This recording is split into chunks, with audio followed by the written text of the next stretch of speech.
The Lives of the Saints by Father Alban Butler, December 30th, St Anysia of Salonika. While the governor Dulcidius carried on a cruel persecution at Thessalonica to deter the Christians from holding religious assemblies, in 304, in the reign of Maximian Galerius, a Christian young lady called Anysia, of rich and noble parents, by whose death she was left an orphan, resolved to go to the assembly of the faithful. As she passed by the gate of Cassandra, one of the emperor's guards, who happened to see her, was taken with her beauty, and stepping before her said, "Stay, whither are you going?"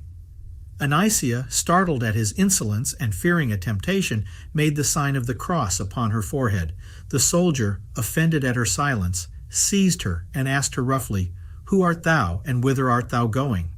"I am," said she, "a servant of Jesus Christ, and am going to the Lord's assembly."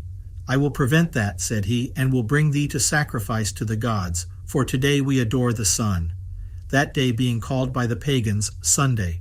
Saying this, he tore off her veil to discover her face. Anysia endeavored to hinder him, but the soldier, enraged, drew his word and ran it through her body, so that it came out on the other side. She fell down immediately, trembling and bathed in her blood, and there expired. Her name occurs in the Roman Martyrology, in the Greek Synaxarion, and the Menology of the Emperor Basil, on the 30th of December.